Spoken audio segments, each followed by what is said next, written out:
Good afternoon. I'm Joel Rosenthal, president of the Carnegie Council for Ethics in International Affairs in New York City, and I'm delighted to be co-host and the council as co-sponsor of our symposium this afternoon with the International History Institute. I'll say a little bit about the Carnegie Council in a minute, but I just want to tell you a little story. I woke up this morning in my home in Connecticut and turned on the news, although I didn't need to hear the pouring rain, just terrible weather, which was followed by the terrible traffic report, which was followed by the news of the global financial meltdown, which was followed by the North Koreans restarting their nuclear reactor. And for some reason, I was in a good mood. And I was saying, what the heck is that all about? And I realized it's because today I was coming to Boston, which is a hometown of sorts. But also this place, BU and the International History Institute is a home of sorts. And I always like coming here. I have some very fond memories of conferences past, but mostly good memories and of sort of colleagues over the years, and it's always a pleasure for me to cooperate, personally to cooperate with the directors of the Institute, Bill Keylor and Professor Cathal Nolan, and I really admire what you're doing here.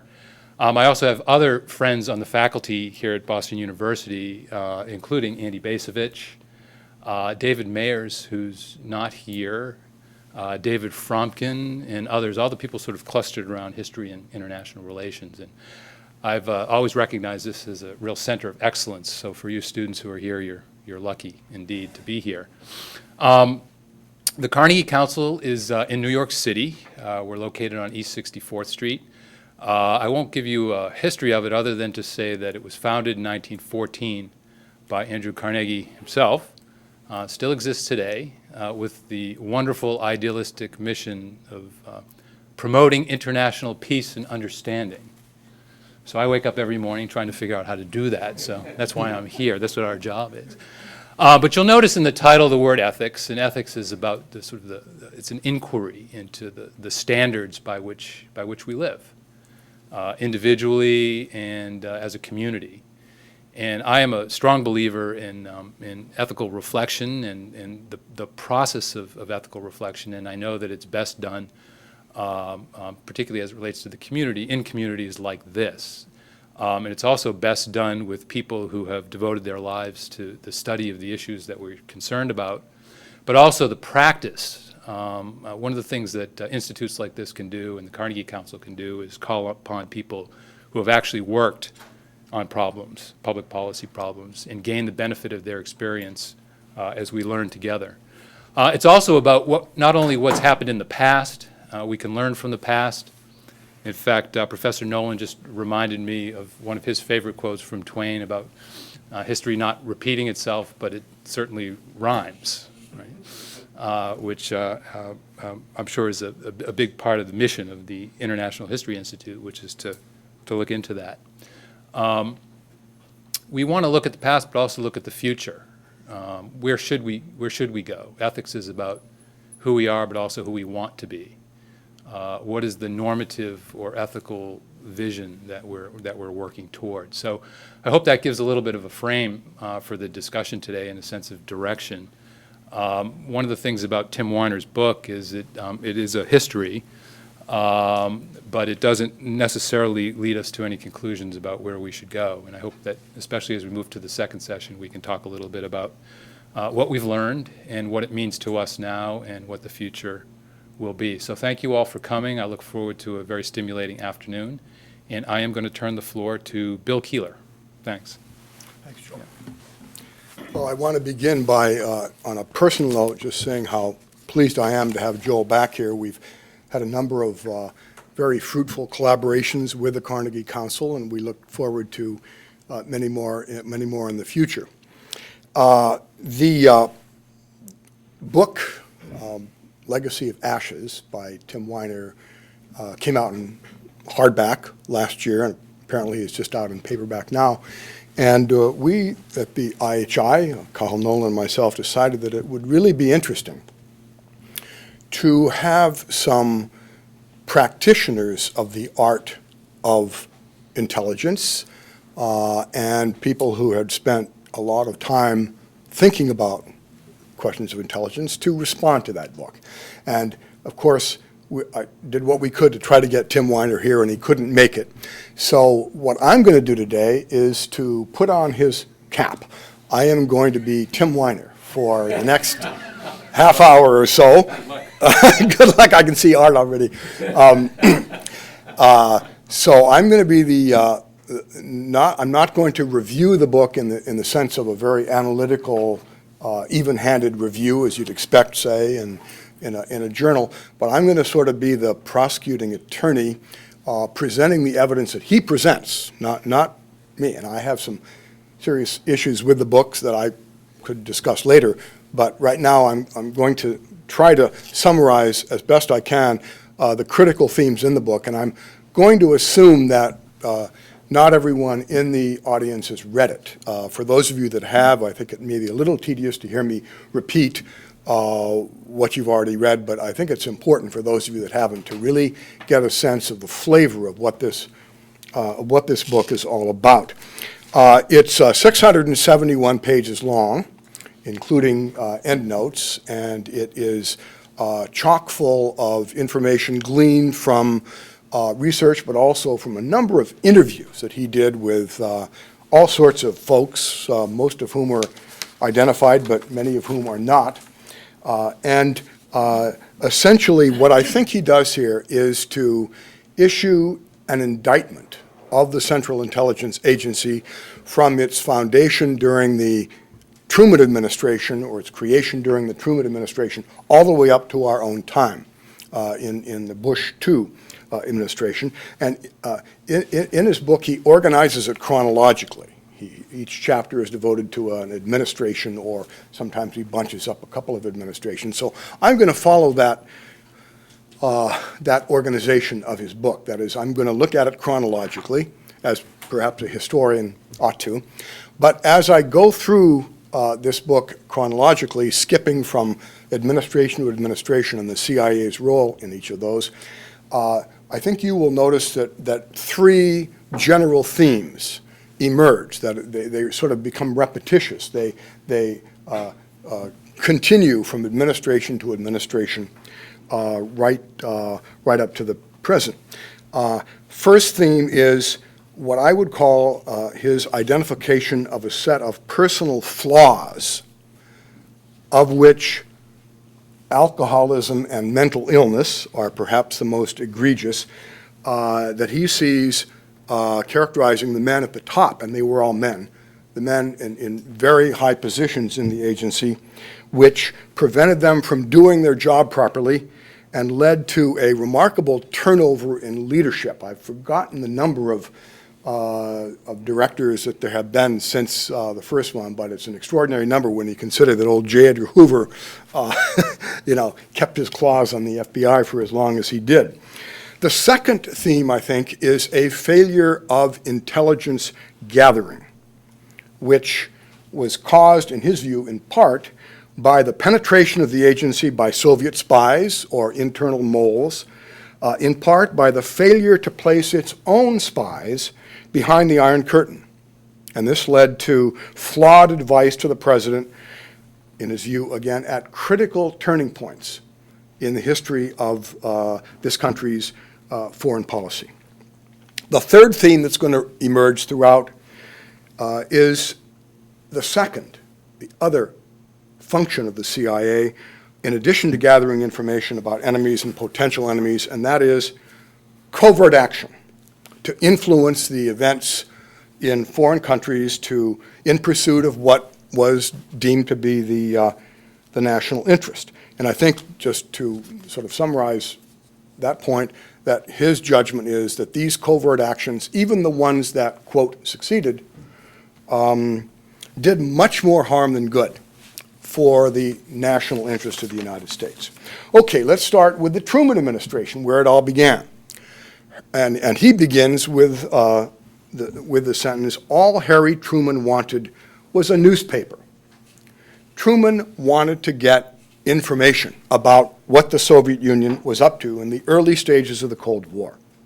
What he got instead was an emphasis on political warfare, or covert action, as we usually call it, to combat the Soviet threat throughout the world, in particular battlegrounds or hotspots of the Cold War. Initially, this covert action consisted of what Weiner calls bribery, what we might call subsidies, to a number of political figures, particularly in Europe. And occasionally I'm going to quote directly from him to give you the flavor of his argument here. Quote, "The CIA's practice of purchasing elections and politicians with bags of cash was repeated in Italy and in many other nations for the next 25 years," end quote. In other words, they try to influence the 1948 elections in Italy, in which the Italian Communist Party is making a bid for power.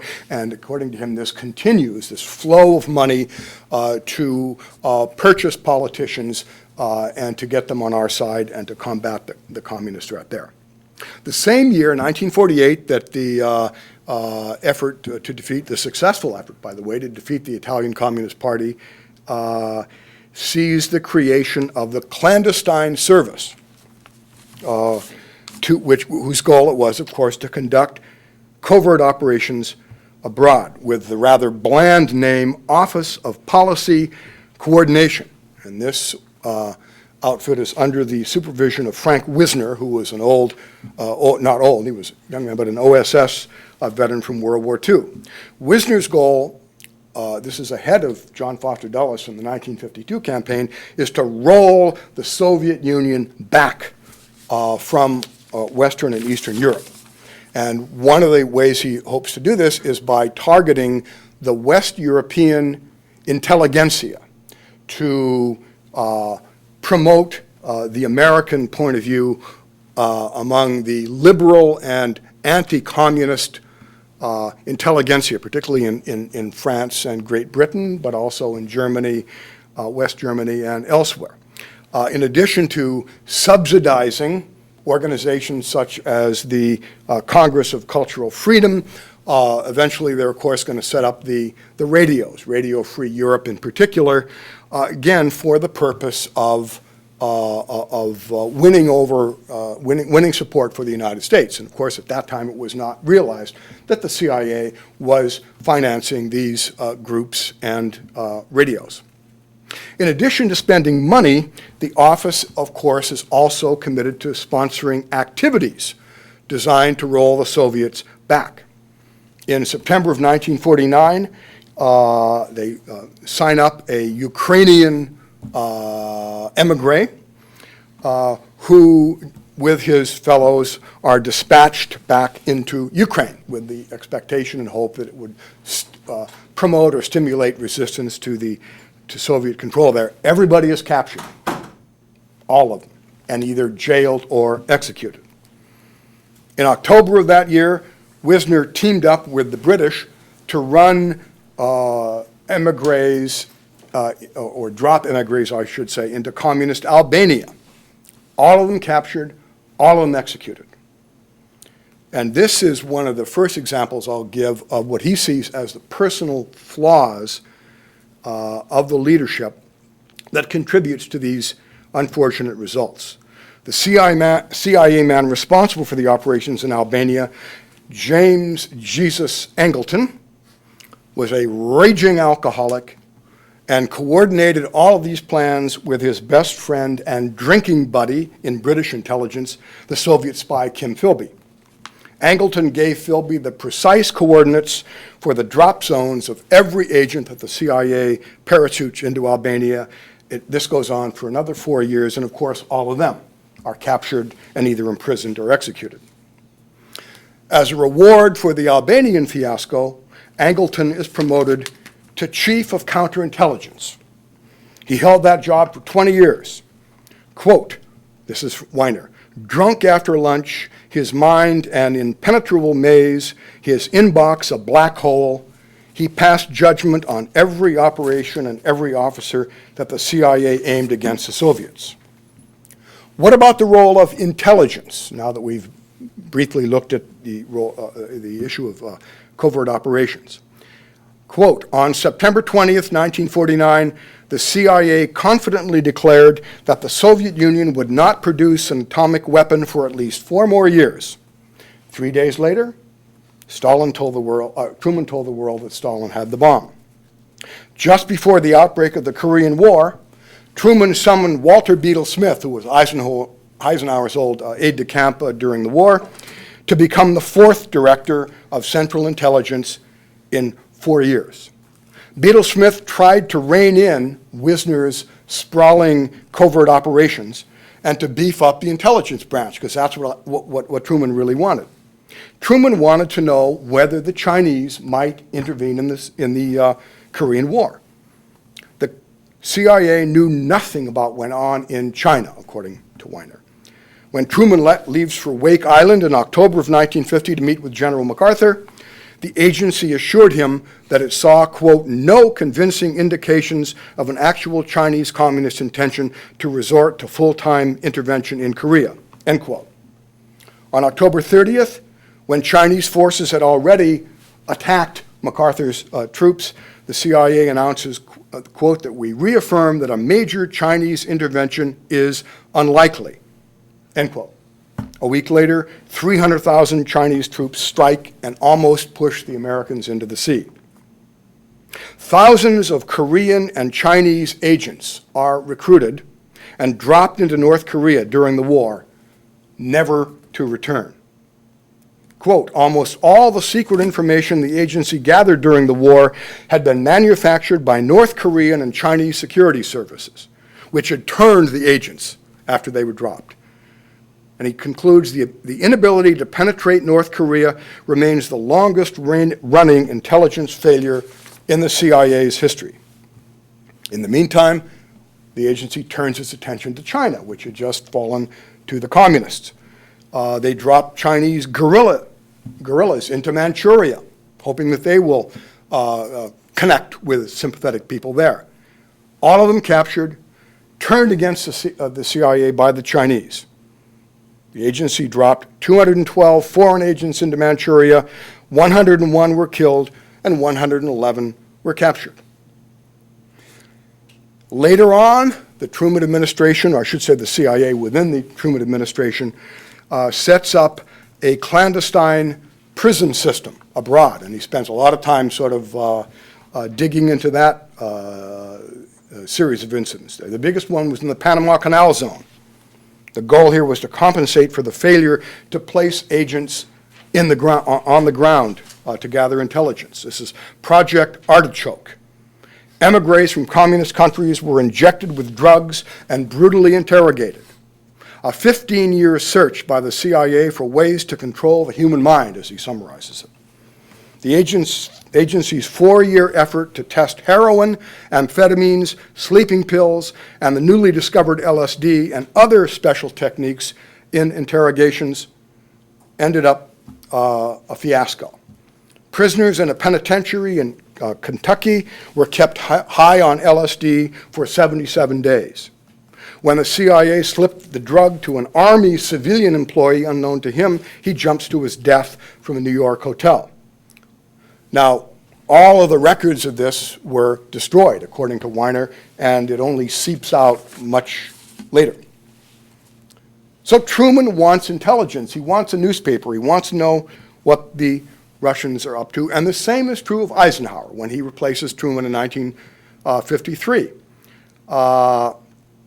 And so one of the reports that comes out in June of 53, Ike's only been in power for a couple of months there, is that the USSR would not be capable of launching an intercontinental ballistic missile at the United States before 1969. Off by a dozen years, as Weiner points out. When the Russians test a hydrogen bomb in August of 53, no report whatsoever, no clue and no warning. But even more than intelligence, Ike wanted special operations. He wanted covert action. When he comes to the White House, He fears that the military costs of the Cold War will bankrupt the United States, and so he wants to run the Cold War on the cheap.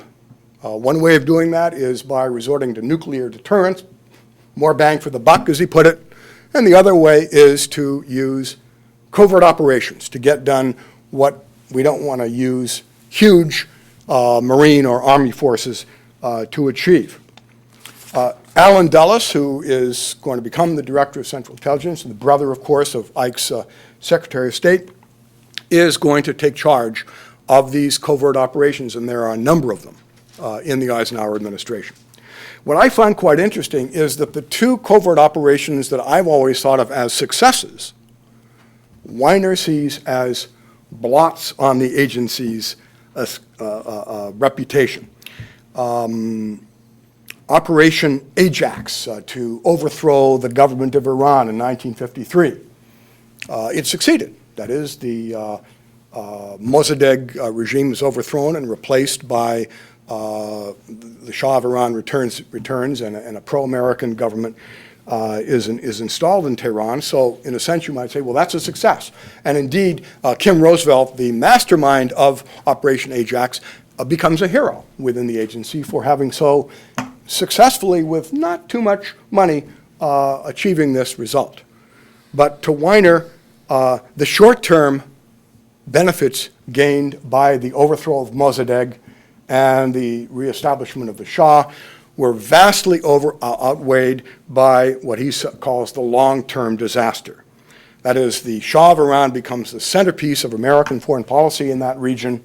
The agency, the station chief in Tehran essentially becomes the vehicle for transmission of information to the government rather than the ambassador. And of course, the agency, according to him, develops very close relations with the Savak, which was the Shah's hated and brutal secret police. So of course, he's always looking forward to 1979 when the Shah is overthrown, and as many people see it, as revenge for the reinstatement of the Shah in 1953. The other success is the overthrow of the Arbenz government in Guatemala in 1954. Operation Success, as it was called, and it was a success. But Weiner claims it was a success full of outrageous mistakes and leaks of information and so forth, and the attempt to overthrow the government with a small emigre force under Colonel Castillo-Armos is a failure, and so you got to bring in a CIA plane to bomb the fairgrounds where the military carry on their parades, and that turns the officer corps against the government, and that leads to the overthrow of Arbenz. But again, he looks at it in the long term. Guatemala was at the beginning of 40 years of military rulers, death squads, and armed repression, end quote.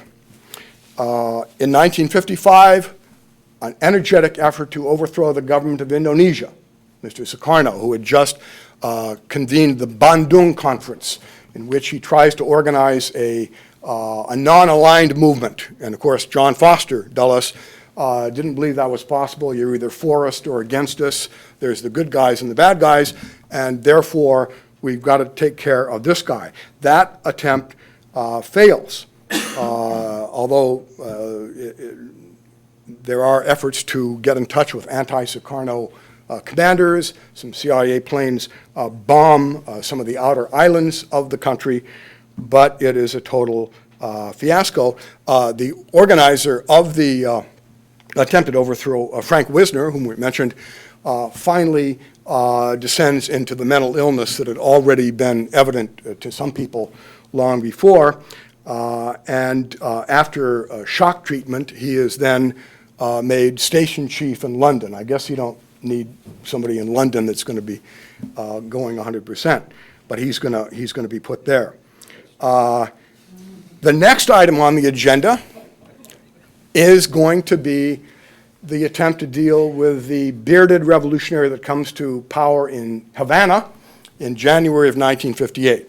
And Richard Bissell, the new head of clandestine service, who actually is appointed, I didn't realize this, the very same day that Castro marches into Havana, gets on that case and starts providing Eisenhower with plans, with suggestions of how to take Castro out. Later on, in 1960, a year later, after Belgium withdraws from the Belgian Congo, the new prime minister of the Congo, Patrice Lumumba, is suspected of having ties to the Eastern Bloc, to the Soviet Union, and so we got to take him out. And the preferred method was vials of lethal toxins that were sent to the station chief in Congo. He turns out to, I guess, get cold feet, puts them in his safe and says, no, I'm not going to do that. But they have maintained contact with General Mobutu, who is the leader of the army there. And of course, as we know, he is going to arrange for Lumumba to be taken out by other means, and then eventually is going to become dictator of the Congo and remains America's very close ally for many years to come.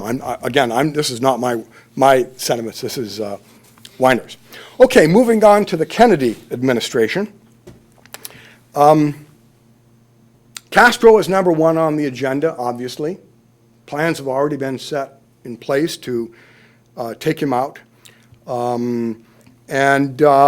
Finally, when the effort does take place in the spring of 1961 at the Bay of Pigs, at the last minute, the agency, on Kennedy's instructions, by the way, cuts in half the number of aircraft that were intended to take out Castro's aircraft that proceed then to bomb those that are landing on the beach and either kill them or take them prisoner.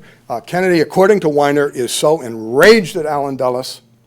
Number one, of course, he fires him, and number two, to use his own words, JFK wanted to destroy the CIA. But instead of destroying it, he's going to keep it there.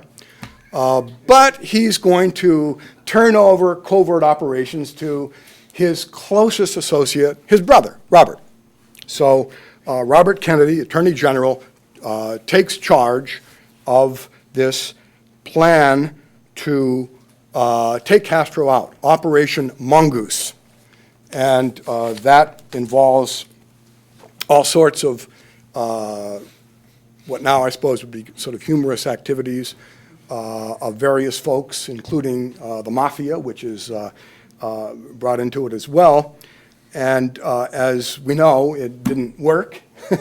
And while they are focusing on this covert operation to take out Castro, according to Weiner, they completely miss the fact that the Russians are sending missiles into Cuba. No advanced warning whatsoever. John McCone, who replaces Allen Dulles, who becomes very close to Bobby Kennedy, has his suspicions, but the agency doesn't act on them, and so the missiles get in place. And then, of course, the Cuban Missile Crisis looms on the horizon. After the solution of the missile crisis, then, Operation Mongoose is reactivated, and a well-placed CIA agent in Castro's government, very high up in Castro's government, a man named Rolando Cubella, meets with an officer in Paris in early October 1963 and requests a high-powered rifle with a telescopic sight to take Fidel out. On October 29th, a high-ranking CIA officer promised to deliver the guy whatever weapon he wants, adding that the agency really wants this guy out. He later points out that at least he offers the surmise that there is a connection between Operation Mongoose and the Kennedy assassination. He doesn't really offer any proof for that, but he quotes some people. For example, Lyndon Johnson who had no idea about the CIA assassination program, later is going to say that that Kennedy tried to get Castro, and it looks like Castro got Kennedy. Again, it's one of those assertions that make conspiracy theorists excited, but he doesn't provide any evidence. He just suggests the possibility that there is a connection there. Okay, now moving on to the Johnson administration after Kennedy is himself assassinated. Johnson is, of course, primarily concerned with the war in Vietnam. That's his principal concern. He inherits it from Kennedy, but essentially what happens, according to Weiner, is that intelligence is skewed from beginning to end in Vietnam, beginning with the famous or infamous Gulf of Tonkin incident. Although it's not the CIA that's responsible for monitoring the traffic there from the two destroyers, Weiner argues that it was the CIA's duty to look at that traffic and read what in fact was being said, which is that we don't really know if there were attacks. In fact, there may not have been attacks on the two destroyers. So he goes on to say that the war in Vietnam begins with an intelligence failure. And we will see this allegation over and over again right up to the war in Iraq. Another important function of the agency under Lyndon Johnson, according to Weiner, is the order from on high, from Johnson, to conduct spying operations on the anti-war movement. Johnson was convinced that the anti-war movement in the 1960s was financed and supported by the Soviet Union, and so Richard Helms, now the director, inaugurates Operation Chaos, a domestic surveillance operation that lasts almost 7 years, going on to the next administration. And CIA agents would grow their hair long and take their guitars and go into the the various meetings of the peace groups, looking for evidence of Soviet influence there. When Mr. Nixon comes to power, of course, he brings in Henry Kissinger, first as his national security advisor and then as his Secretary of State, and both of them are absolutely insistent on retaining Operation Chaos. Nixon and Kissinger are also convinced that the anti-war movement, which continues when Nixon comes into the White House, is sponsored from abroad, and he wants to get evidence of it. And so this investigation of domestic groups, which is far beyond the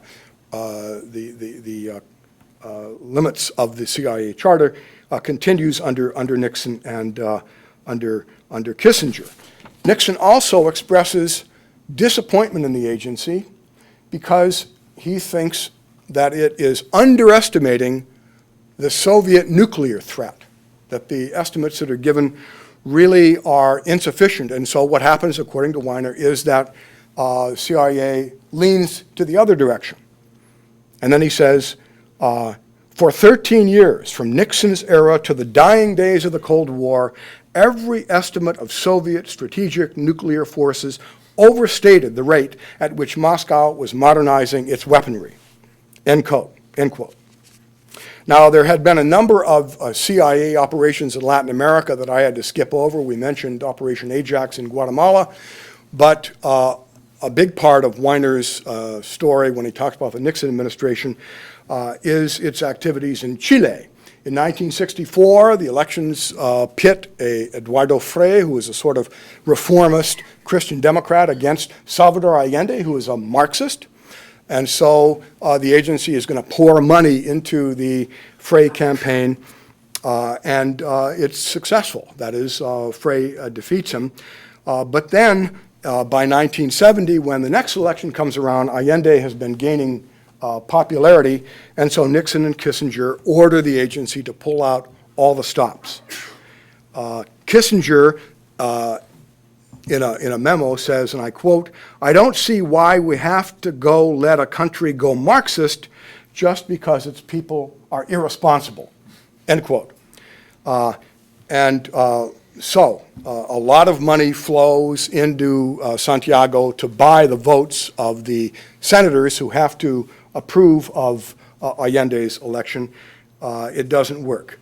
And so once this sort of monetary attempt fails, then the order comes down, let's talk to the guys in uniform. Helms cables the CIA station chief in Santiago, quote, "Contact the military and let them know that the U.S. government wants a military solution and that we will support them now and later," end quote. And of course, that results in the overthrow of Allende and his death and the establishment of the Pinochet dictatorship. And once again, Weiner, beginning to sound like a broken record here, short-term success, our guys are in, but long-term catastrophe because of the public relations effect of the United States helping to overthrow what was a democratic elected government and then keeping in power what is clearly a dictatorial one. The last item in the Nixon years, of course, is Watergate. And he spends a lot of time on that. I don't have time. I'm running out of time already, so I'll just skip over it very quickly. The CIA provides Howard Hunt, who was an old agent going back. He was involved in the overthrow of Arbenz. He was the paymaster of the Bay of Pigs. They provide him with disguises, a red wig, a voice-altering device, fake personal identification, and so forth. And then when Nixon requests this, Helms, the director, agrees to provide a psychological profile of the anti-war critic Daniel Ellsberg, who had, of course, leaked the Pentagon Papers and was on #1 on Nixon's enemies list. And, of course, that is, again, a violation of the CIA's charter against spying on Americans. When the burglars were caught in the Watergate, immediately the CIA connections were evident. Many of them had been involved in the Bay of Pigs, Hunt, McCord, and others. And then finally, when it unravels, when Helms refuses to authorize a secret payment from the CIA's black budget in order to provide hush money and so forth, the Watergate incident becomes the Watergate affair. And this really, I think, is the first serious, at least according to him, serious crisis that the agency faces, where the bad press from the fact that so many of those folks were involved in it,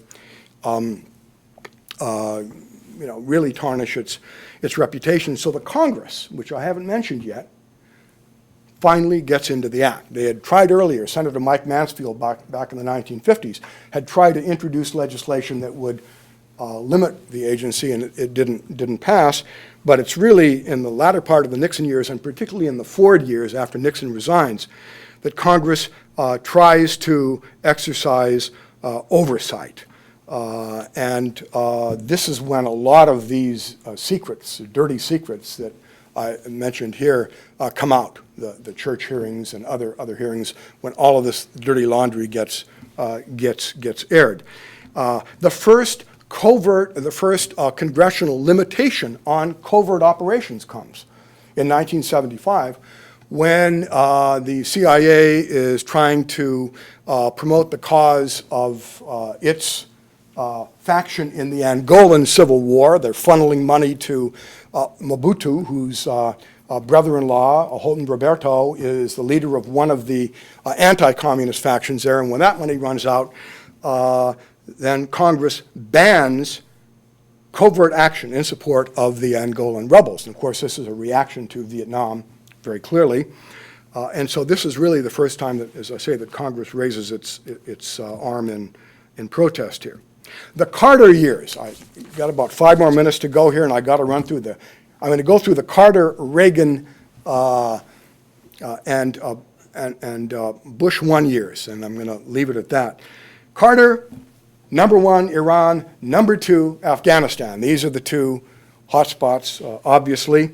Iran, I've already suggested. The station chief in Tehran is so close to the Shah, so close to the Savak, that when that regime is overthrown, it basically leads to the most anti-American regime, I guess, in the entire region. Stansfield Turner, Carter's new DCI, says, "We did not understand who Khomeini was and his support the movement had. We were just plain asleep," because presumably they'd been so close to the regime. And so, according to one CIA analyst, the taking of the hostages in the same year was payback for the overthrow of Mossadegh and the reinstatement of the Shah back in '53. Afghanistan, according to him also, is an example of malfeasance on the part of the agency. On September 28, 1979, CIA experts unanimously concluded that Moscow would not invade Afghanistan. When a second airborne battalion landed in the Bagram Air Base, which is what the Soviets used outside of Kabul, to protect their puppets in Kabul, the National Intelligence, Daily Intelligence declares that it is a defensive move to beef up defenses to repel possible rebel attacks on the base. And Director Turner told the State Department that the agency does not see this as a crash buildup, end quote. December 19th, the Soviet analysts in the agency issue a final judgment, quote, "The pace of Soviet deployments does not suggest urgent contingency. Anti-insurgent operations on a countrywide scale would require a mobilization of much larger numbers of regular ground forces," end quote. 3 days later, the Soviets are in Afghanistan. The Reagan years, or I should say the Casey years. William Casey, who was Reagan's campaign manager, very, very successful one, obviously, is named the new director, and he pretty much has a single goal, and that is to defeat America's enemies in Latin America, particularly in Central America. So it is no holds barred to overthrow the Sandinista regime that had come to power at the end of the Carter years in Nicaragua. And basically, the effort to do so coincides with Reagan's anxiety about the number of hostages that are being taken in the Lebanese civil war, particularly the CIA station chief in Beirut. And so Colby comes up with the idea, as we all know, of providing Iran with weapons in exchange for their good offices to get the hostages released, and the money that comes from that will be used to finance the Contras, the famous Iran-Contra affair.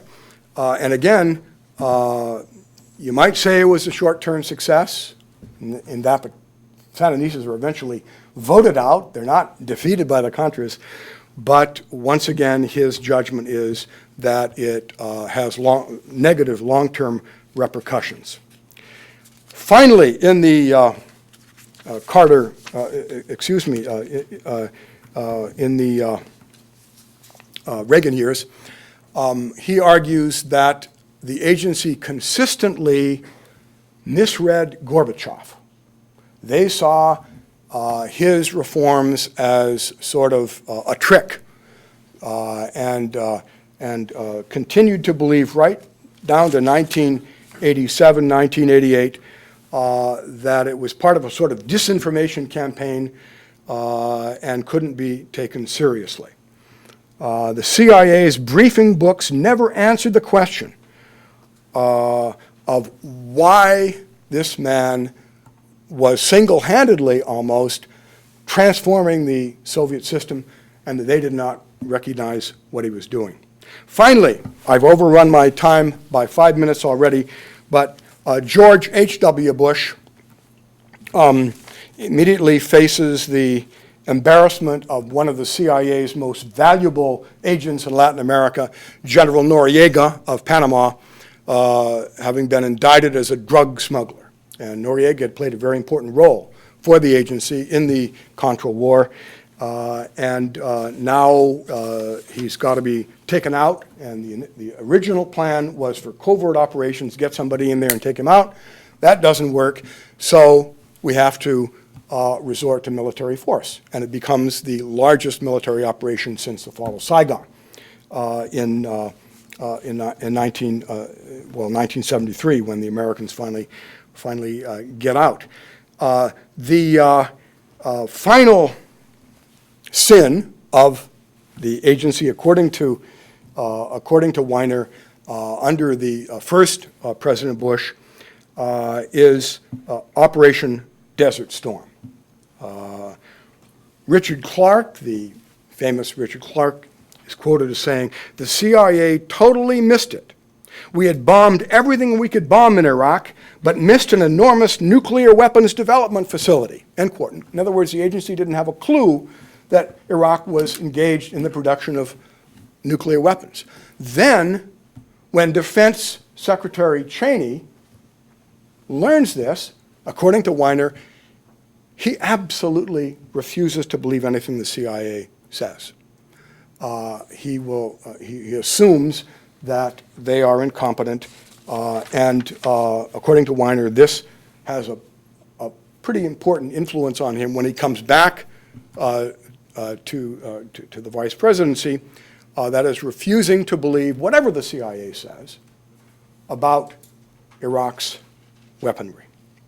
In conclusion, I'll just say that I think that the bottom line here, the underlying theme of the whole book is, number one, that there were a lot of really incompetent, mentally unstable, alcoholic folks who were in charge of significant operations, and I haven't mentioned many of the lesser ones, during much of this period. Number two, that the intelligence was flawed from beginning to end. And number three, that the covert operations, although some of them were, quote, successful, in the long run did more damage than good to the national interests of the United States. Well, now that is the prosecution's summary. We have a dream team on the defense here, and the first one is my esteemed colleague Art Hulnick, and I just want to say, turn it over to him, that the little blurb that you may have seen about him is much too short. In addition to all the things he's done in his career as an intelligence analyst, he is a wonderful teacher of graduate students and undergraduates in our department, and a wonderful advisor. So I'm pleased to turn the microphone over to him. Thank you.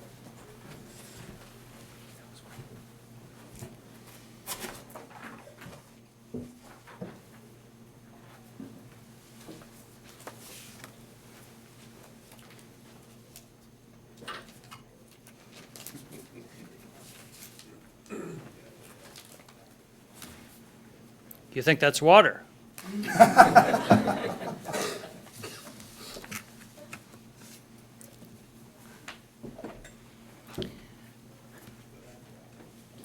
In my last few years at the CIA, I was in the Office of Public Affairs, and so I had a good deal of experience in dealing with the media. And I had a chance to meet many of Weiner's colleagues at the New York Times and at other newspapers, people who handled intelligence. And they admitted to us that if you wanted to get a piece on page 1 above the fold, or on the first screen for those of you who don't remember what newspapers look like, you had to have either failure or scandal. Success wouldn't get you anywhere, maybe page 23. And I think Weiner, a former New York Times correspondent on intelligence matters, followed this practice in writing Legacy of Ashes.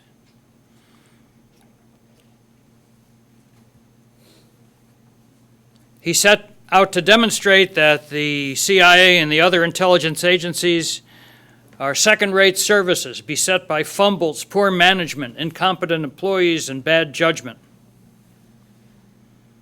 Because that's what sells. And it's a shame, really, because he had acquired a great deal of good information. He had interviewed a great many important and significant people. But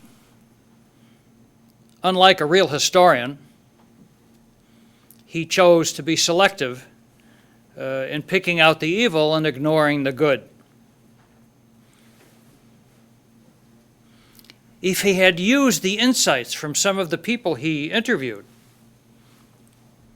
many of whom are aging and some of whom died after he interviewed them, it would have been really quite useful.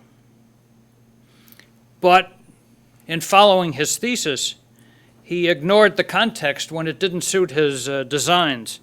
And for some of us who knew these old war horses, it's hard to believe that they actually would have spoken to him if they had known how this was all going to come out.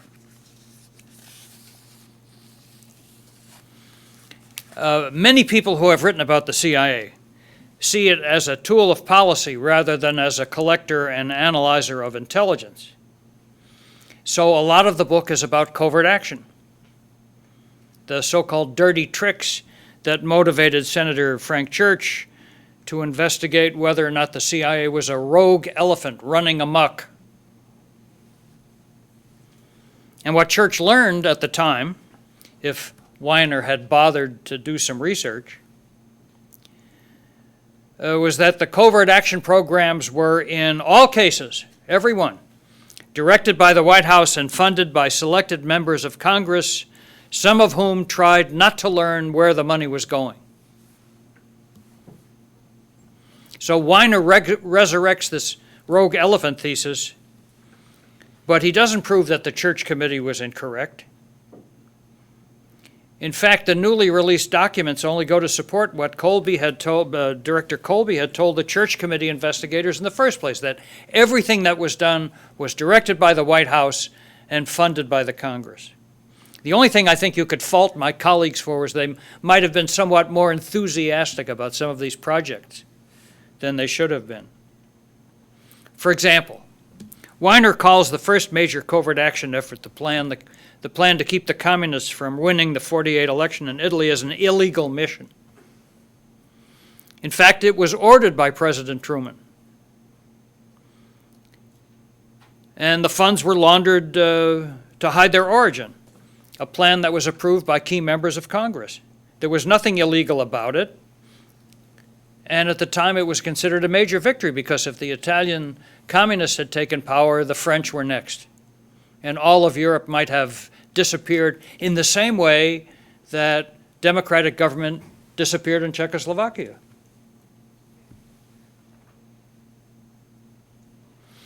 Weiner's history is so twisted that even the CIA, which normally ignores this sort of thing, anti-agency films and TV shows and articles, responded to the book, called the work too dark a picture.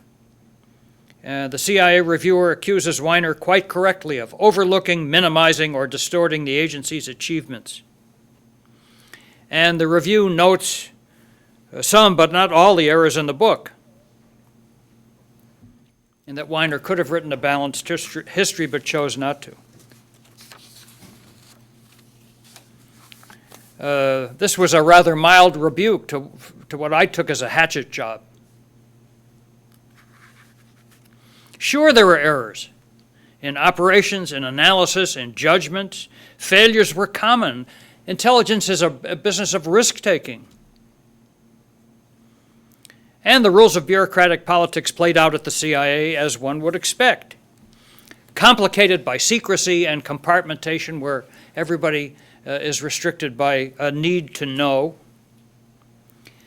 So instead of trying to analyze this, Weiner has chosen to play them up as stupidity, incompetence, or neglect. So I come to the conclusion that in spite of what he did writing about intelligence, he doesn't know any more about it today than he did when he started the project.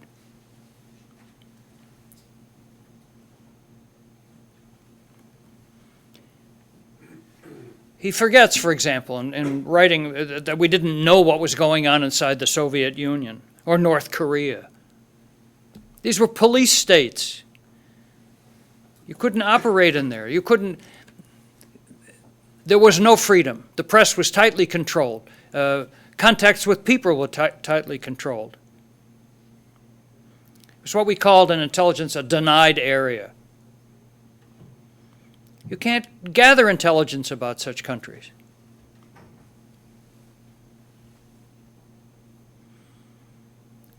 And it applies to a lot of places.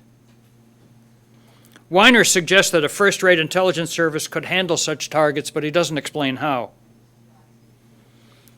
You have to do it remotely, through people who can come out, or people who have legitimate business to go in. It's rare to have sources like that.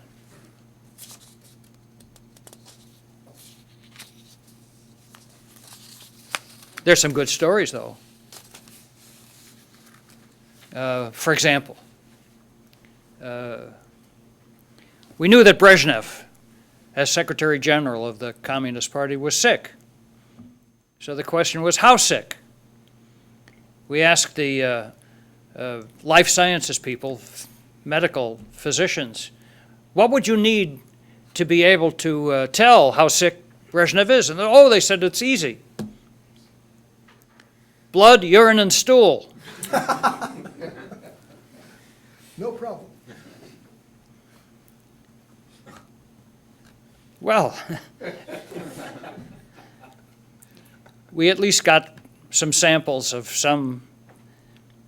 It was tricky.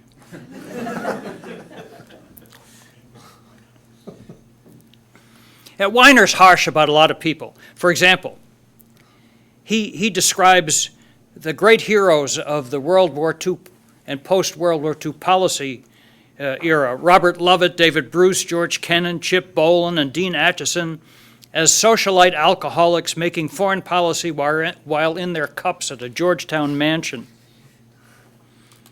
He trashes the first CIA director, Admiral Roscoe Hillencutter, as a miscast, failing to point out that Hilly had been director of naval intelligence and had run secret operations in World War II.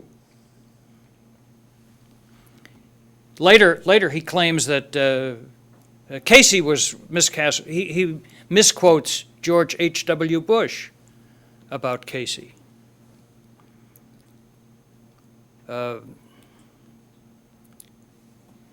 Weiner claims that the original legislation establishing CIA was vague, but we thought it was set up to give flexibility. The law says the CIA will carry out such other operations related to intelligence as the President and National Security Council may from time to time direct. What does that mean?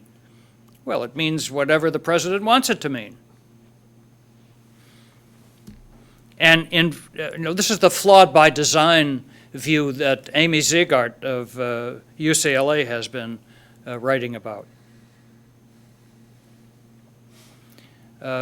When Truman ordered Hillencutter to fix what was going on in Italy, Hilly asked Larry Houston, his general counsel, if this was okay, and Houston said no.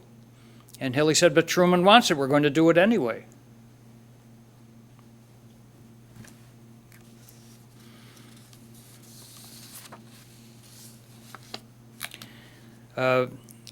Weiner's particularly harsh on Frank Wisner. Wisner was in the OSS. He went into Romania to try to prevent the overthrow of the royal government after World War II without success. Weiner blames Wisner for the Berlin blockade, claiming that the West German currency reform Wisner pressed on the State Department led to shutting off the border crossings. Weiner has forgotten that Joseph Stalin wanted to force the Western powers to recognize the East German regime, and that's really what was behind the effort. And Weiner confuses intelligence gathering operations with covert action. Weiner castigates the CIA for failing to recruit the kinds of talent the agency has required for operations as well as analysis. I was deeply touched by this. Now, this is a problem, because a good many of the people that the CIA would like to have can't get through the entry hurdles and the security clearances, something some of us have argued about for many years. And every director says they're going to fix this, but they don't. They need to fix the things like the polygraph. The polygraph is a circus trick. The polygraph, the lie detector, is not a way of finding out if people have lied. And this is well known, well documented, but the security folks, who are rather untouchable in the system, continue to use it. And he's right about Angleton. Angleton was, wacko is probably not a correct academic term, but that's close. Weiner calls some things harebrained or loony. But after all, we're trying to recruit sometimes evil people, thugs, bums, criminals. What kind of person is eager to become a spy or a traitor? It's not always possible to find good, solid, upstanding people who are willing to commit treason.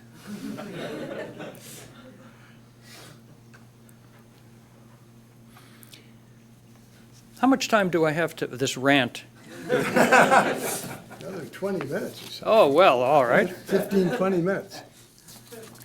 Well, I could go on, but I thought that's not instructive, to beat up on Weiner.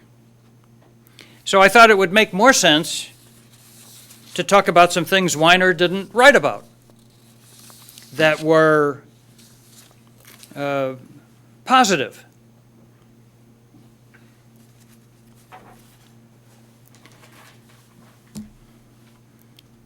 So I picked out 4 things: the U-2, the SR-71, the KH-11, and the analysis of the Soviet economy.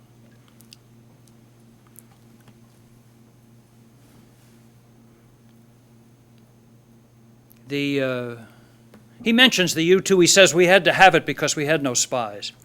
That was not the story.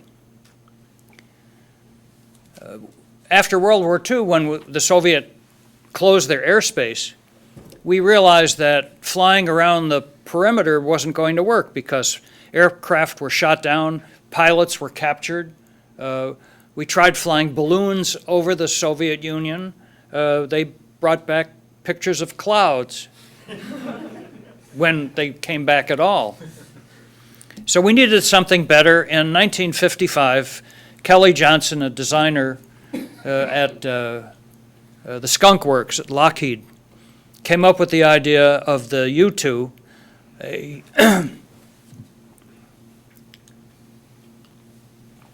some people call it a powered glider. It was more than that. It was a combination of a fighter jet body with great long wings that could fly so high that the Soviets couldn't intercept it.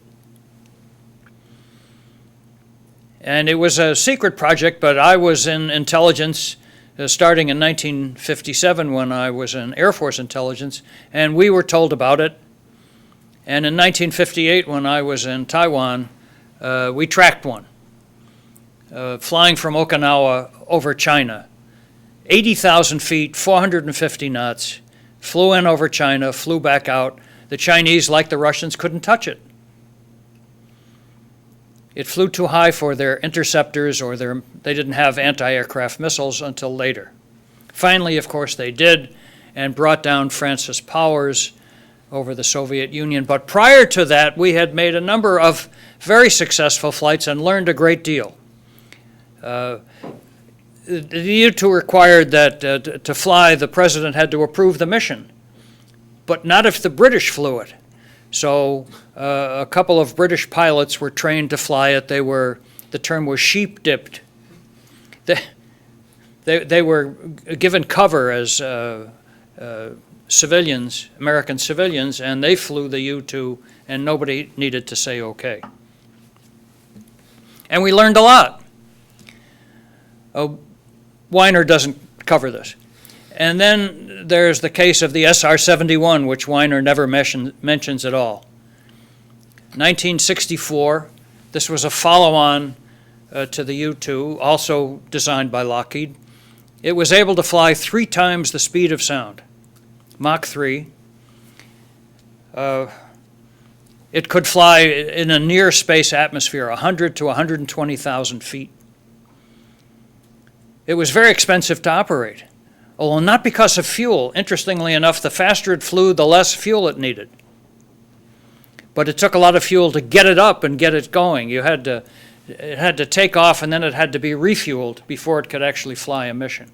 And it was used in Southeast Asia during the Vietnam period.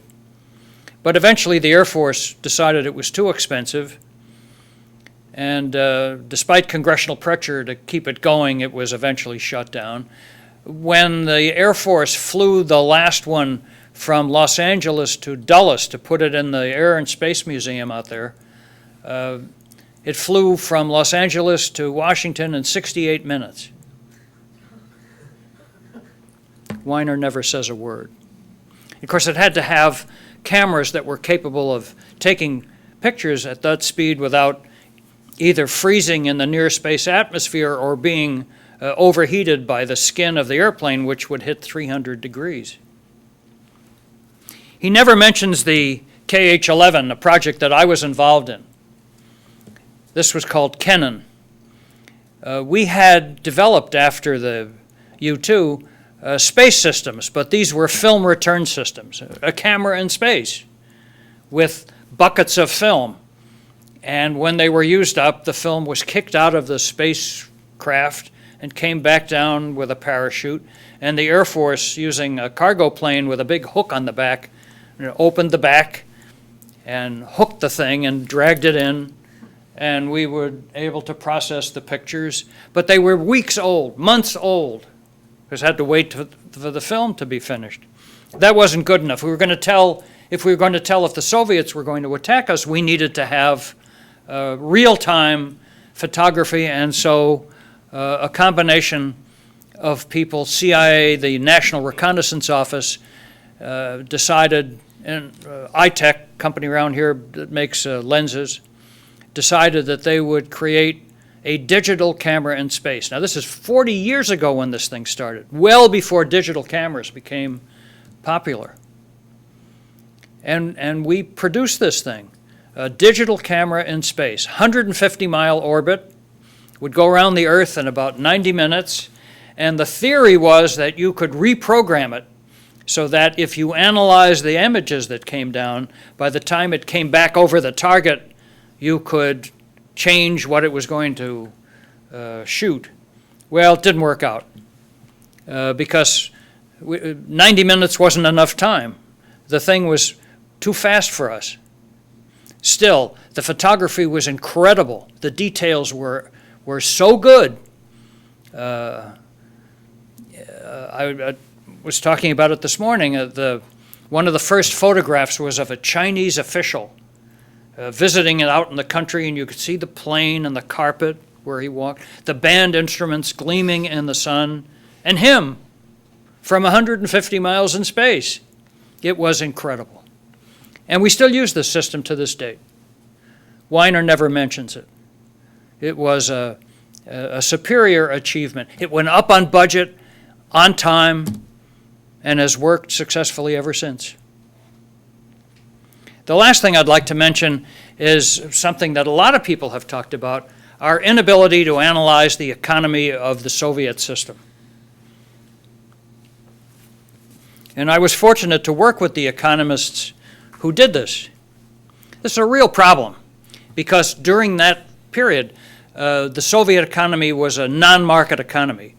the ruble was a non-convertible currency, so you couldn't tell what it was worth. Labor rates meant nothing in the Soviet Union because it was a full employment economy. People were doing all kinds of stuff. Everybody worked. They weren't producing anything, but they worked. So how do you figure out what anything costs in real terms? If you equate it to the dollar, clearly it overvalues everything. So you had to figure out some reasonable ratio. What does it cost? What did it cost the Soviets to build a tank? What was the opportunity cost in regard, say, compared to refrigerators? All of this had to be imputed by the economists, had to be made up to see if we could figure out what the real state of the economy was. And of course, we concluded that it was terrible. What the Soviet Union had elements of sophistication in a third world economy. Most of the country was undeveloped or underdeveloped. And so we understood this. One of the other canards was that we overvalued the state of the East German economy.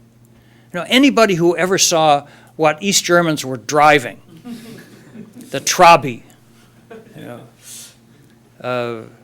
would understand. Well, West Germans were driving Mercedes and BMW. These guys are riding around in something that wasn't even as good as the two-cylinder Fiat I used to own.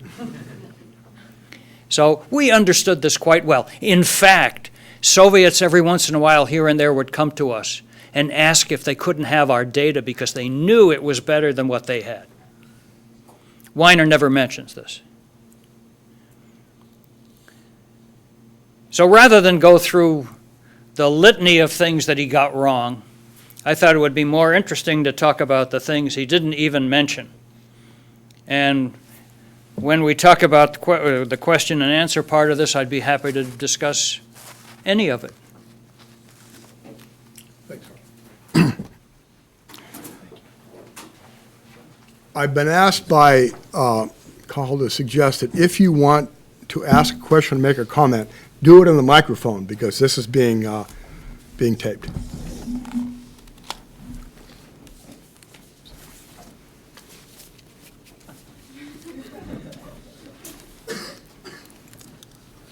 Art.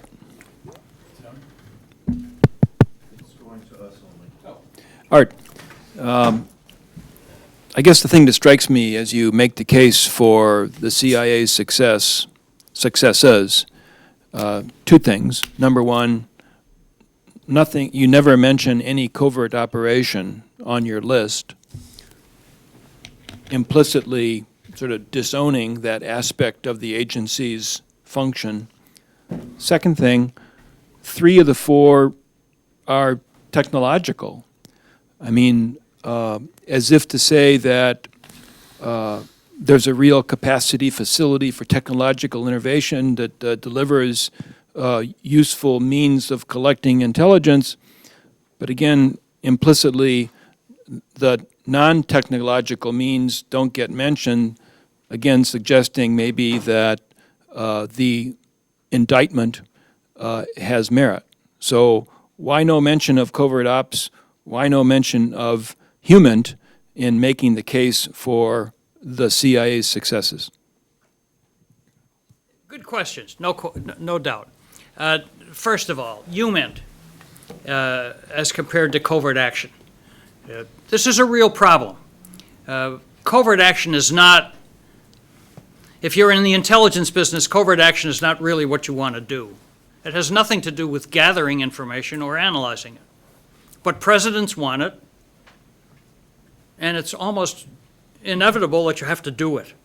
And the reason that the CIA ends up doing it is because we have the secret resources to do it. We have the secret agents to do it. We have all the things you need to do it. I agree with Weiner that some of the short-term victories turn out to be long-term problems, such as in Iran and Guatemala. But we don't do long-term planning in our government, whether it's covert action or action. We don't think that way. I remember Jimmy Carter's administration came in with the idea that they were going to change the world, and they set up more than 40 committees to study the future.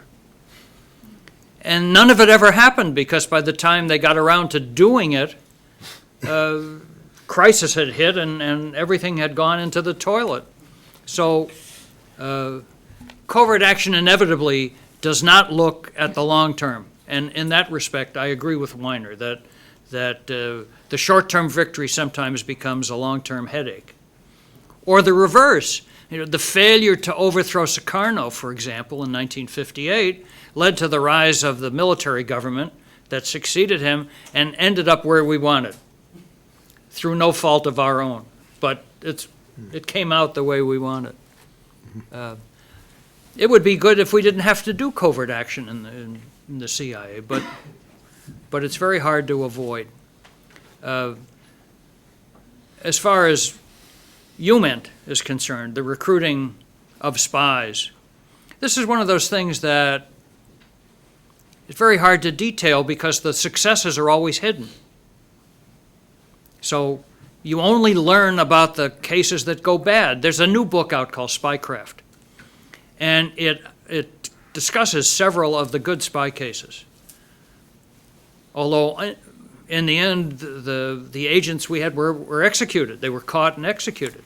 They were good while they were going, but that's the downside of the business of espionage. It's punishable by death in most countries. It's hard to get people to do it. And so when they do it successfully, you want to hide it. So it's very difficult to try to balance the stories of failure with stories of success. There's a saying in the CIA, the secret of our success is the secret of our success. Think about it. I'd just like to add something to that, and now I'm going to speak for myself and not, not Parrot Weiner. I think there's running through the book a kind of moralism or moral judgment in each one of these cases. For example, you mentioned Indonesia. He does not see the overthrow of Sukarno by Suharto as a success because 500,000 people died in the course of that.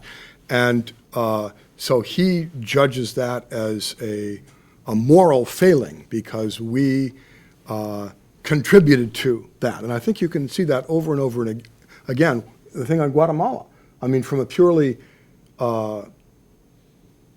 realpolitik point of view, Guatemala remained in the American orbit. There was no communist threat in Guatemala, but he's saying 40 years of military dictatorship, death squads, et cetera.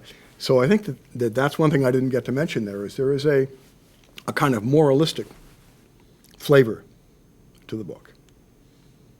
Well, yeah, I can argue with that, but after all, intelligence is in large part an immoral business. Mm-hmm. We're asking people to spy. It's not ethical. Necessary maybe, but not ethical in the strict sense. But when you're faced with enemies who don't tell you everything, what alternative do you have? These are bad guys. We're going after them. In most places, we don't have to do that. There's enough stuff out there. But in North Korea, for example, is Kim Jong-il really sick? How are we going to find out? Got to get somebody on the inside. He's not going to tell us. In fact, North Koreans who were asked about this were very upset that we're somehow impugning the possibility that Kim Jong-il might be sick. To admit that would be a traitorous act on their part. You know, I was interested in the discussion about Chile. We didn't really overthrow Allende's government. The Chileans did it. And they did it because General Pinochet, who was Allende's chief of staff of the army, commander of the army, wanted to do it. And when we tried to help, he said, I don't need your help. I know how to do this. We offered weapons. He said, I don't need your weapons. I have weapons. And Yes, it led to a terrible dictatorship in Chile. It also led to the recovery of their economy, but this is what they chose. I suspect that if the army generals and the others really thought Pinochet was heading in the wrong direction, they would have stopped him. Because it was only with their cooperation that they were able to overthrow the government in the first place.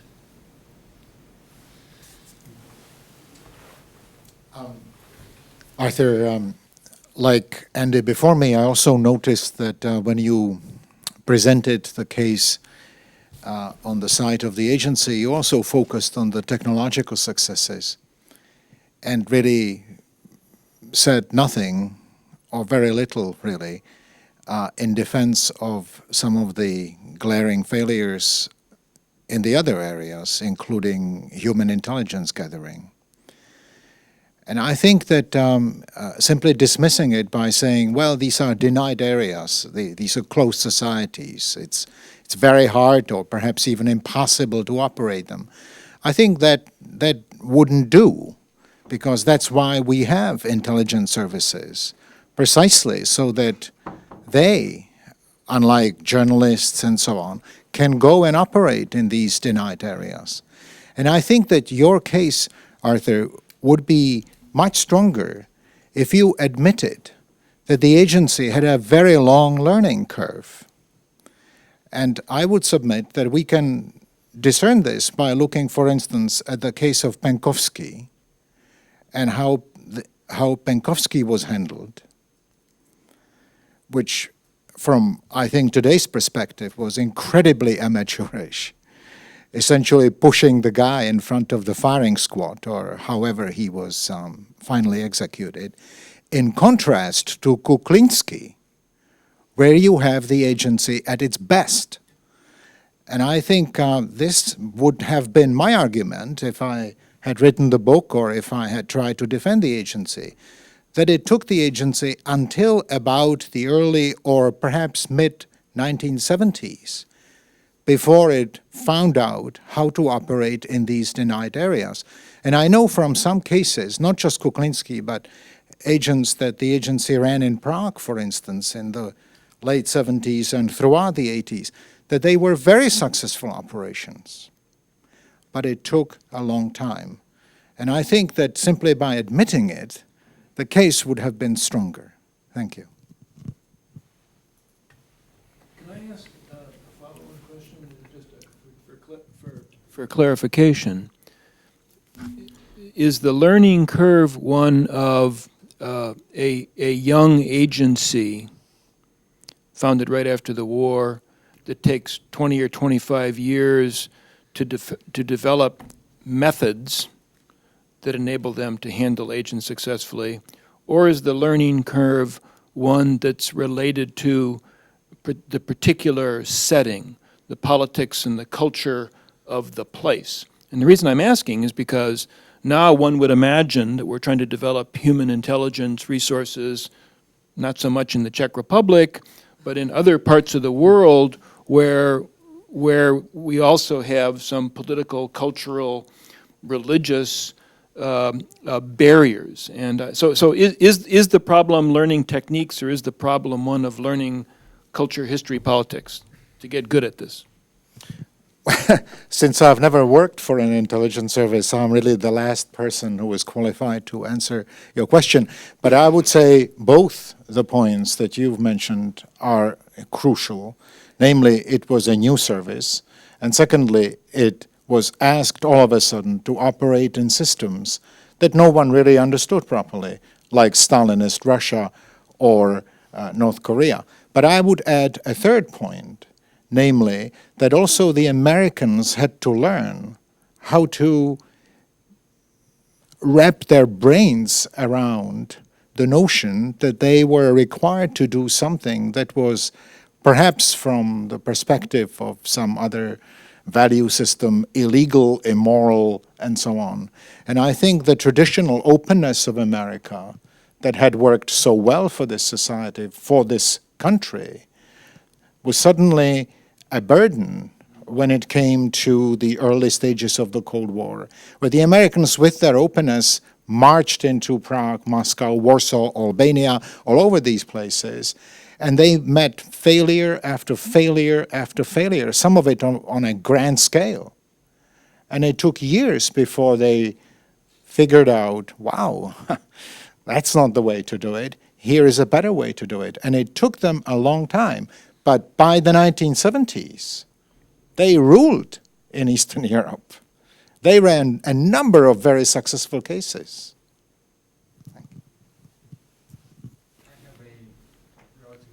Comment regarding the death of Colonel Pinkovsky.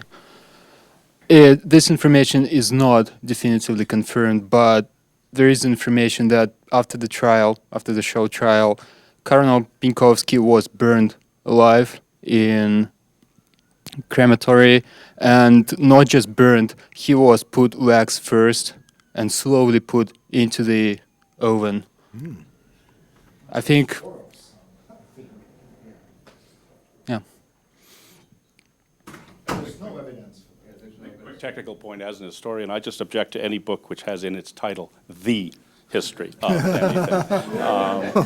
You know. I also just, and I'll hand the mic over in 1 second. I'm also curious as to why it's thought odd that alcoholism and rampant mental illness at the top is confined to intelligence agencies. Isn't it perforce standard condition of human institutions? I mean, everyone I've been associated with. Sorry.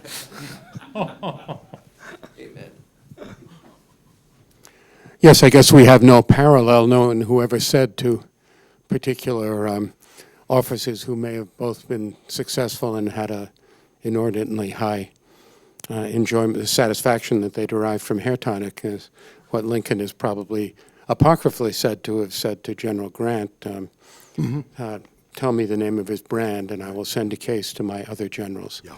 But so I agree. I think there are several just random points that strike me.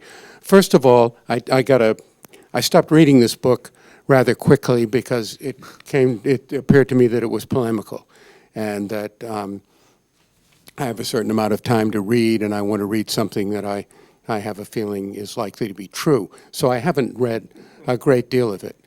I do think it's surprising. Well, I guess it's not surprising that he treated the operation to support the Afghan resistance to the Soviets, the Afghan rebels, as he chooses to refer to them. And speaking of good news, newspaper people not being interested in good news, it was very difficult for me to get them to talk about the successes that the Afghan resistance was having in this struggle in the 1980s. And impossible for me to get them to call them anything other than rebels.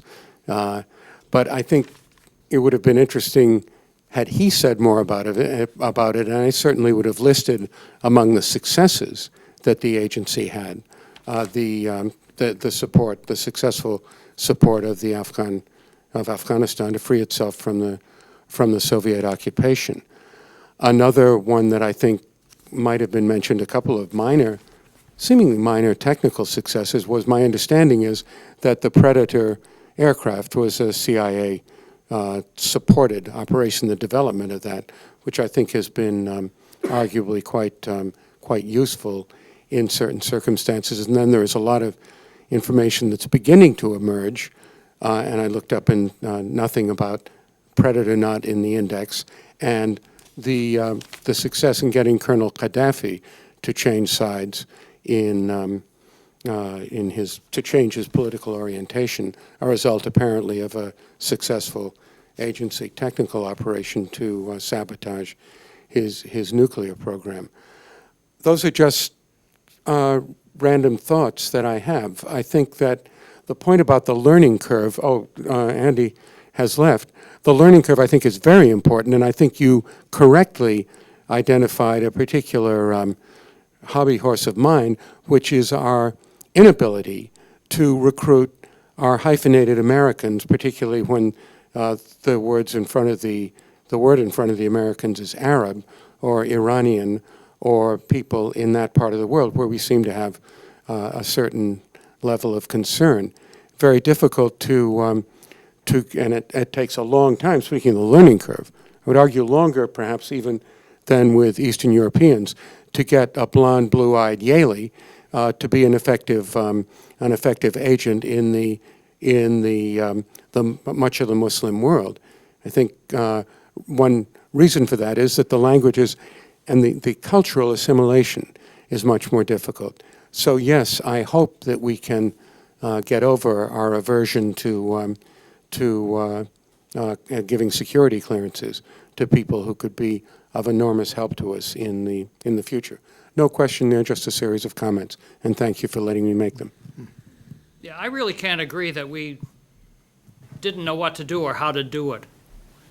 There are two kinds of, two kinds of agents. The ones who come to you, walk-ins, the ones who, like Kuklinski, or Penkovsky, or Popov, or there are others.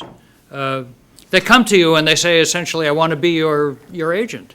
And then there are the ones that you try to convince to help you. For example, back in the 60s, I got involved with the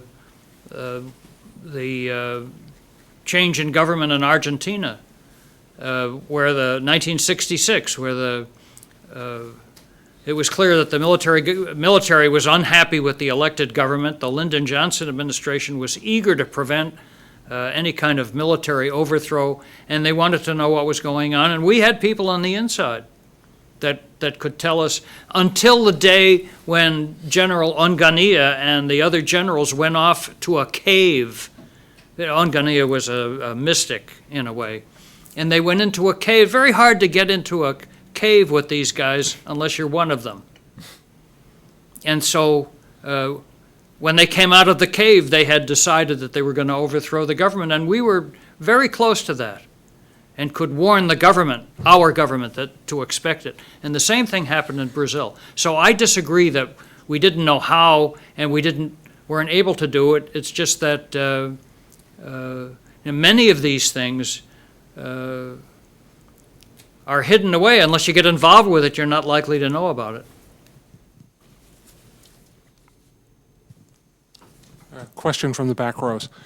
One of the major issues that has been certainly in the press a great deal since 9/11 is the extent or the lack thereof of interagency cooperation amongst all the various alphabetic agencies, whether they be military intelligence, the CIA, the FBI, and so forth.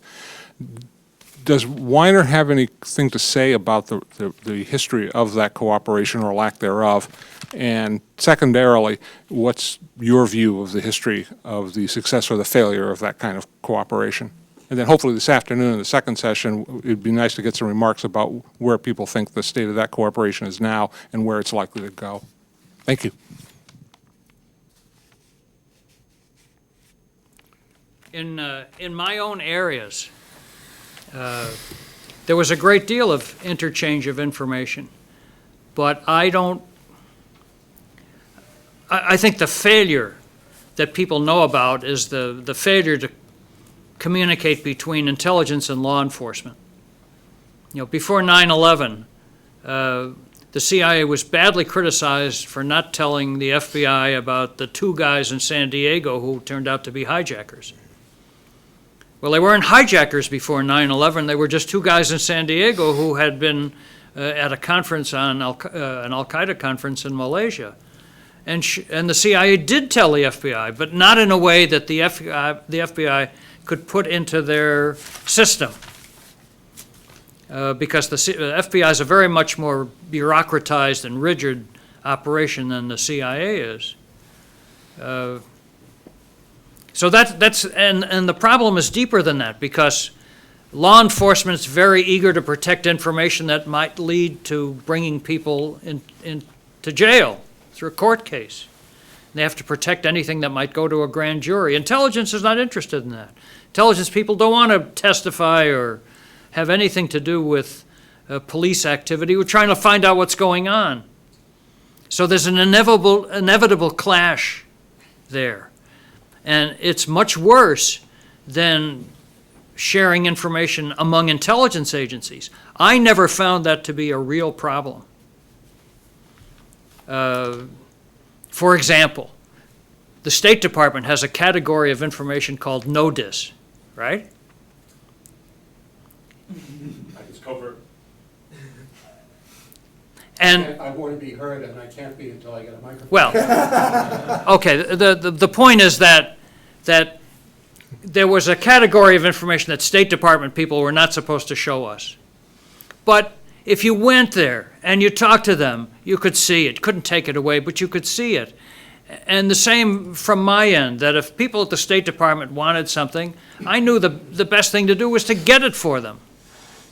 And so that part's easy compared to this law enforcement intelligence link-up. That's much harder. Incidentally, notice, it would have been good if you'd spelled out the what that means. Yeah. It is a piece of paper that gets no distribution. So theoretically, it shouldn't be very important because nobody is going to see it at all, and it would just be classified as something that nobody got to read. In fact, there was a procedure for making no disinformation available. Bear in mind, this is strictly protecting, this isn't protecting the information from our enemies. It is a category of protecting it from our friends. But there was, of course, a formal procedure for marking off that the agency would be shown the document. One of the interesting contradictions I see in the book is when he deals with the subject of assassination. Obviously, when it's a question of Castro or some other foreign leader who is in the sights, he's very critical of Operation Mongoose and everything that meant.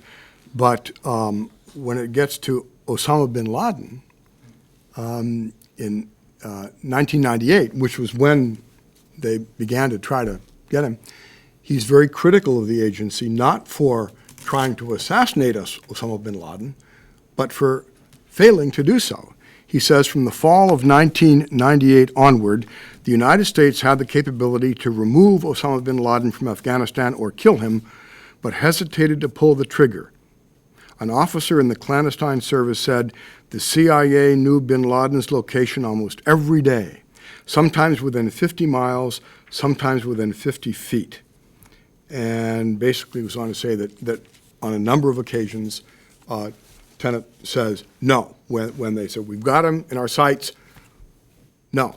So, you know, Operation Mongoose is bad when you're trying to kill Castro, but Operation Osama is bad because you failed. But it'd be better to capture him and talk to him. You know, this was the problem with Che Guevara in Bolivia. The Bolivians wanted to kill him. And we thought that this is a bad idea when we could talk to the guy. And we couldn't stop them. That's interesting. Just to follow up on the subject of Afghanistan, I noticed that he didn't mention the Northern Alliance once in the entire book. And a follow on that, he portrayed kind of two perspectives on post-Soviet influence in Afghanistan. The first, that the U.S. didn't stay and help rebuild, but that they stayed too long and kept aiding some of the other warlords. And I'm wondering what your perspective is on the follow-up to the Soviet influence and what happened afterwards and how that worked. I thought we made a bad mistake in Afghanistan after we drove the Russians out, because we walked away from it, essentially, and let the various warlords fight with each other. And it would have been much better, it seems to me, to have stayed involved, since we had created the post-Soviet mess in a way. But there were people who thought that it would resolve itself without our help, and as it turns out, it didn't quite the way we had expected.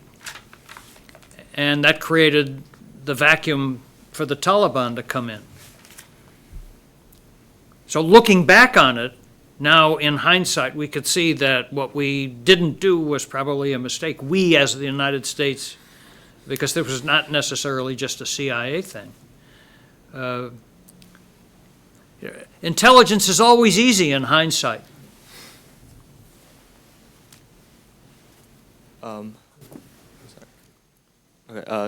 You talked, Professor Hulnick, you talked briefly about the question of the security section within the intelligence about hiring new talents per se.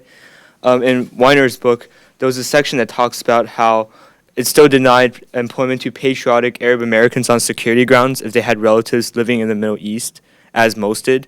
And that kind of reminds me of this one case of Larry Wu, I believe, is this translation of his name. Larry Wu was a Chinese translator for the Americans during the Korean War, and eventually he became part of the agency under full employment. But this man wasn't even an actual American citizen, yet he was offered full employment. But in contrast, Weiner talks about on page 590 that patriotic Arab Americans were not offered employment. Why is this? And how come the security section was not reformed? Well, his name was Chin Wu Tai, Larry Chin, he called himself. And he became a translator, and then he joined the Foreign Broadcast Information Service. After he was arrested, he was asked, how is it that you passed the polygraph? And he said, well, they asked me the questions in English. I don't have any trouble lying in English, he said. But we didn't have the capability, apparently, to interrogate him in Chinese. And even then, that might not necessarily have revealed anything. And we would know more if he hadn't killed himself. But whenever you have a case like this, the security guys get inflamed. It's the Angleton legacy. You know, Angleton was, in my opinion, quite crazy. And he surrounded himself with people who were similarly paranoid, sort of an institutional paranoia. I knew several of them. They were really, their elevator didn't go to the top floor. And that notion has been institutionalized. The security people, some of them, they think everybody's a bad guy unless somehow they can sort it out. It's very dangerous. And we have turned away people with lots of talent because in the end they go through this polygraph thing, and it's not because they lie, it's because the polygraph operators can't determine why they were reacting to something. There's a good book on this by John Sullivan called Gatekeeper. Sullivan was an agency polygraph operator, and he wrote the book thinking to defend it. And he only confirmed in the book what many of us had already believed, that this system was crazy and works against a lot of people. It is really unfortunate. The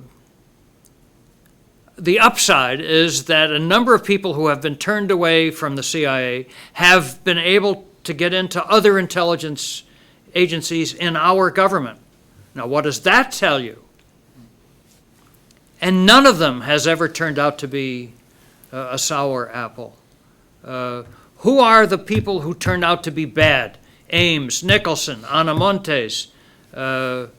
They're longtime employees, not new hires, who for some reason or other, mostly money, decide to sell out. In addition, I have another question regarding Department of State security. I read about this one particular case of Taiwanese agents penetrating the DOS. There was sex involved, and apparently documents were passed on to the Taiwanese government. And my question was, if there is a security breach within the Department of State, who handles cases such as these? Is it the FBI, or is there a certain security apparatus within the DOS that handles questions like these? Yeah, the tradition was something that Angleton had worked out with J. Edgar Hoover, that if it happened within the CIA, that we would deal with it. And that was until the Ames case. And then after the Ames case, the Congress got into it, and in their typical effort to micromanage the intelligence system, insisted that the FBI had to be involved in counterintelligence. I don't know why people find it strange that we have an occasional defector or turncoat. After all, we expect others to be turncoats for us. And we think they're heroes, like Kuklinski. Whereas some people still think Kuklinski was a traitor to his country. Well, which is it? Do you think Angleton was pushed off the deep end because of his experience with Philby? How do you explain I think Angleton was a sicko from the very beginning? But he was in the OSS, and Yeah. he came up through that system, and but I found him to be quite wacko.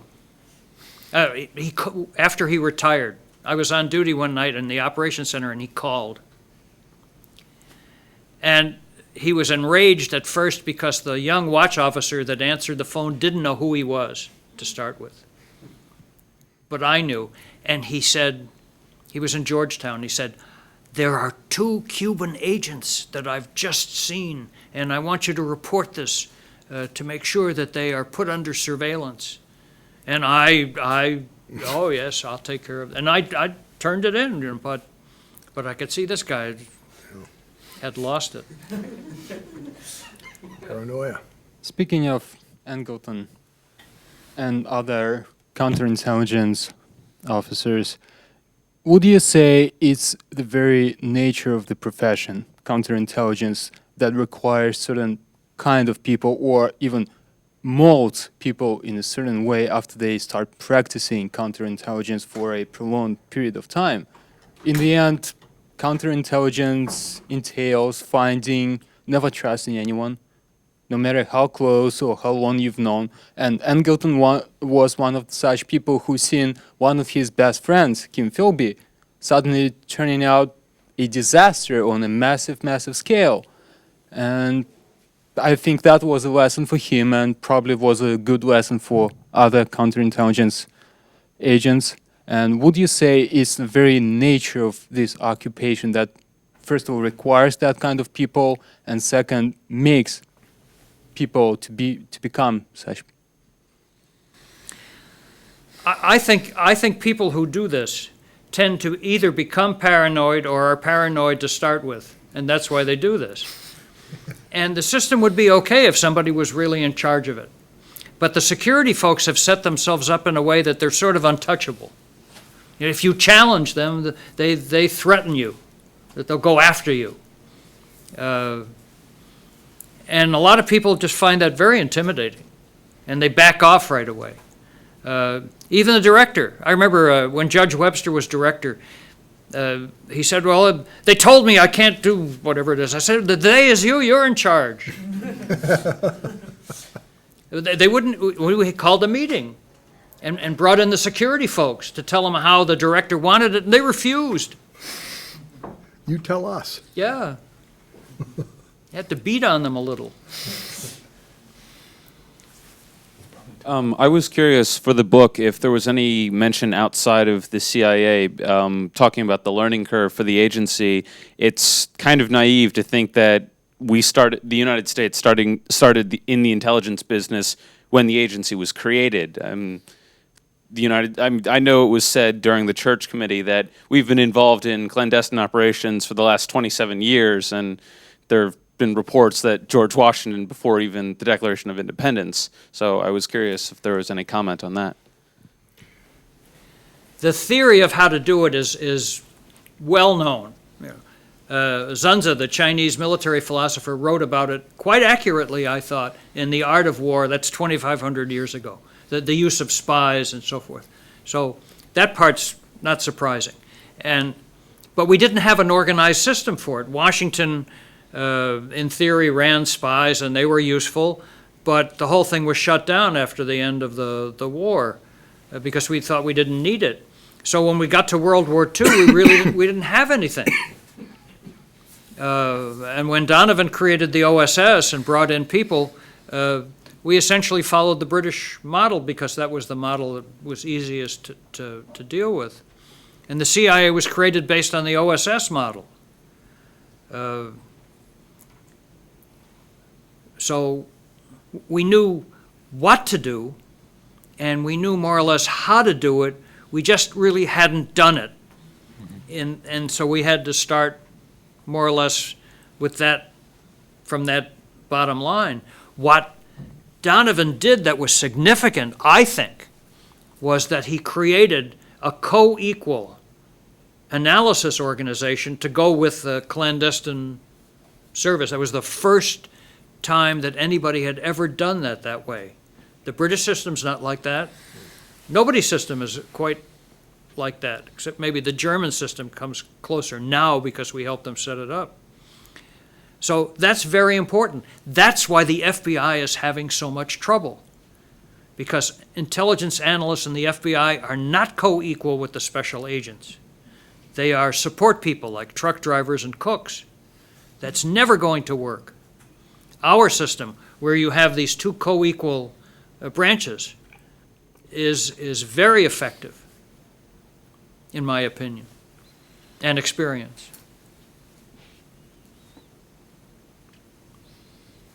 I had a question, Art, about something I didn't get to raise in the original talk, and that is the high turnover of directors. It's really quite, I think, astounding when you consider how important this position is, that there has been such an incredibly large number of directors. Why is that the case, do you think? It isn't any fun. It's 24 hours a day, 7 days a week. You have to wake them up in the middle of the night. Stuff happens all over the place. They're forever responsible. The strain is terrible on these people. And they're responsible for everything.